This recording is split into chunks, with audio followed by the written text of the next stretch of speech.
What up, YouTube? It's your boy Banks, and we back in the building, you feel me? It's True Talks, cause True Talks, all right? Let's get straight right into it.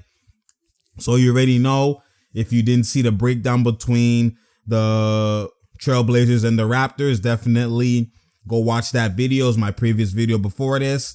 You already know, and we out here, there's no doubt here, and there's no drought here, man. So basically, I'm gonna talk about what happened, man. Like, man, the Raptors were playing good. They're playing solid. The Trailblazers were sluggish.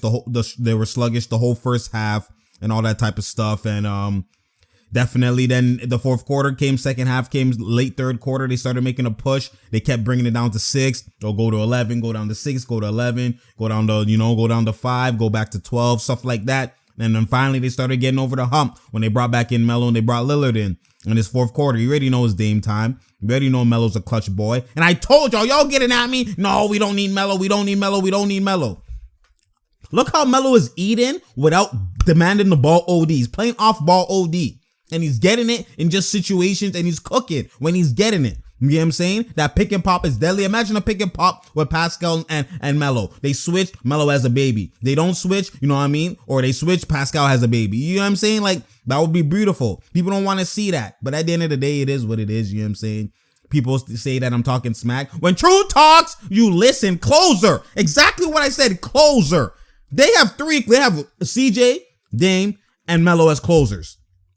Obviously, the Blazers are struggling because Zach Collins is out. Now Rodney Hood tore his Achilles. Like, there's a lot of injuries that they have. Nurkic is still out. You know what I'm saying? Whiteside decides when he wants to play. You know what I'm saying? All that type of stuff. Their defense is atrocious. You know what I'm saying? Obviously, as we've seen. But at the end of the day, when it's time, they can get a bucket. They can close. So as long as they keep it within that ballpark, then it's up in the air for them. You know what I'm saying? The Raptors have to play.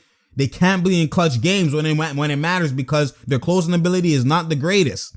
It's not the greatest. They have no one-on-one scorer like that. They have nobody who pulls up in the gaps. I told y'all. Y'all seen. Look the difference between the Blazers and the Raptors. Look at the Raptors in the clutch. The Raptors in the clutch, they're trying to force in the paint. Stop blaming the refs. Stop forcing in the paint. You put the onus on the refs. You know what I'm saying? The elite players go, you know what? I don't need to score in the paint. I'm gonna trust my jump shot. Whether I'm struggling, whether I'm not, don't matter. It's clutch time. Forget all that shit that mattered. Forget all the shit before that don't matter. Right now, it's the clutch time. I don't care if I was 1 for 15. I don't care if I was 2 for 25. It's the clutch time. I'm getting this bucket. And they're able to, they have a shooter's mentality, which is, I don't care about what happened before. I catch amnesia. Right now, I trust my ability. I actually get amped when it's the clutch.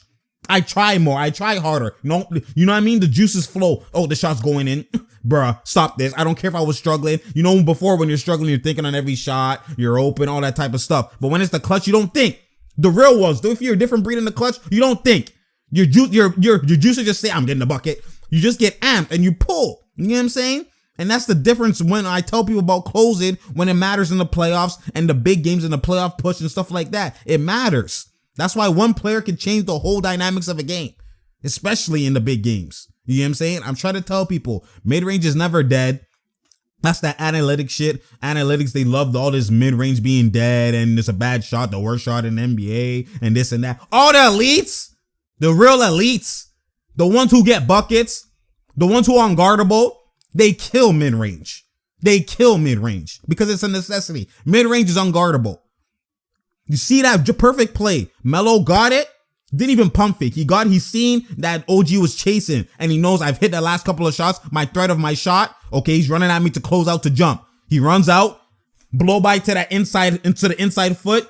It takes a minute for you to recover. If you can't just switch your feet like that. You know what I'm saying? Blow by to the inside foot. He's leaning already. Now, because he's blown by him, he has to chase him. You know what I'm saying? So he chases him, stop on the dime. Because he thinks, oh, he blew by me, he's going to the paint, stop on the dime. It's just instincts. That move right there, the 2 dribble, 1 dribble, pull up, all of that type of stuff in the gaps is so hard to guard, man. And people don't understand that. And that's what the elites do. And that's literally where if you've seen the videos all over Instagram and all that type of stuff, that's the same game winner he's got. Literally the same shot that he got on the same side, same net years ago when he was with the Nuggets versus the Raptors. The skill has never lost for Melo. People just be talking. The skills never lost for Melo. Melo thriving, as you've seen, is a non-analytic way. So obviously the analytic people and all these people in the media just want him out the league. Not only that, because of LeBron, it makes LeBron's his pitch for the best player and the GOAT even better. Look at all the people he's playing with. They're not playing right now. They're retired. Bosh, Wade, you know what I'm saying? His elite class, Melo out the league. You know what I'm saying? So him keeping him out the league. The media is just, they create all these narratives, you know what I'm saying? And I know they have hidden agendas. They always do. So him being in the league killing is going to taint what LeBron, obviously LeBron is still on a higher tier, but it was a better case when it's like Melo's longevity. Who else is doing it? You know what I'm saying? The fact that Melo is still killing and he can kill at the same age, years in the league, whatever, doesn't help LeBron's case, which is it's not like it affects him OD, but it's just another point to add. They find reasons. I'm telling you, I see through the shit. I see through the shit, man. I see through all of it. They find reasons. Anything they can find, they find, man. They find. I'm trying to tell y'all something. I'm trying to show y'all something, man. But like at the end of the day, like, Raptors have no mid-range assassin. They have nobody who can create like that at will. It's all dribble drive, kick to three, dribble drive, layup. That's all they do. Van Fleet does that. Lowry does that. Barely does Lowry. Sometimes he pulls in the gaps, but rarely. Not like big games. It's not a go-to. He's not going to do it. He did it this game, but with elite defense, playoffs, high pressure, he's not just going to be pulling up in the gaps. Well, you never know him. He's the one that I'm like, okay, maybe he will, because he'll just be trying. His heart and the depth, you know, he's not going to die. He's going to try to the depth. So he's going to figure something out or try something. He's the only one. Everybody else, Pascal's not pulling in no damn gap. You already know he's going to the paint. You know what I'm saying? Ibaka, but is only a pick and pop catch, like catch and shoot situations. Everybody's like a catch and shoot shooter. No one's an ISO creator on this Raptors team. That's why I was saying, get Melo. Get Melo. You have a closer. And even in this play, the play wasn't even destined for Melo. It was probably for, I think, Dame, and they're probably going to do a pick and pop type of thing, switch or whatever the case is. That's what they were going to do. But they doubled Lillard like I showed. And then CJ had to kind of revert and adjust and improvise. And he ran to the corner, had it. He had Rondé on him. Like, if Rondé's on CJ, you live with that. If he cooks him, Rondé's an elite defender. You live with that. OG's helping. Why would you help in that situation? Now you're leaning. You almost broke your whole kneecap.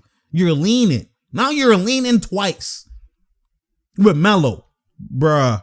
And you have Melo. It's not like you have a scrub. Like, why you help it? And he's just been hitting the whole game. KYP, know your personnel. He's just been splashing in the corner and splashing, catch and shoot the whole game. He's the hot man, him and Lillard. And you're helping when CJ's five for whatever he was, 19 at that point. Like, the KYP, to know your personnel, the IQ. Like, I just don't understand what mans do, man. I don't get it. The non-thinking ability with when the lights, when it's like deer in headlights. That's what, man, and people don't see this. As fans, we don't see that sometimes, oh my goodness, some players can think in high pressure situations, some players can't, some players just react and it's like an out of body experience. They're just kind of like playing. You know what I mean? They don't even know what they're really doing. And after they're like, oh, I messed up, because the pressure is so real. It's like your brains, it's the character. Some people are different breeds. They think, they're ready. They think OD, you know what I mean? And when it comes to the pressure situations, they analyze, they break it quick. They have fast reaction timing. Their brain moves quick. They can think quick on the fly. That's called improvising. Some people have those skills, some people can't. You know what I'm saying? It's like just in regular life. It's even in a job. You give someone a speech and then you take that speech away from them. Some people could think quick on the fly. Some people it's like, they start being nervous and they you know what I mean? It's the same thing applies in basketball. People need to understand that. You know what I'm saying? Bro, so we'll see. The Raptors lost. They have a game today versus the Hornets. We'll see how they move. Obviously, you know, it's going to be a struggle. No Van Fleet, no Pascal, no Gasol. We don't know when they're coming back. I think Pascal might be soon, but we'll see. I care about the playoff push. All this stuff to me doesn't really matter, OD. It does matter seeding-wise, but I can only get a real scale and real look at the Raptors when I see the playoff push. You get what I'm saying? So I'm waiting for that. Blazers need to make a run too for their West. You know what I mean? They've been struggling, so they obviously are still injured too. A lot of injuries this season. You know what I'm saying? So we'll see how. And then the other day or yesterday as well, AD felt bad with his back, so he's out for 3 games. So there's a lot of injuries all over the place, but eventually teams are gonna get healthy and we'll get a real look. The All-Star break is gonna be crucial for a lot of these teams. You know, I'm coming up soon in a month or so around there, so.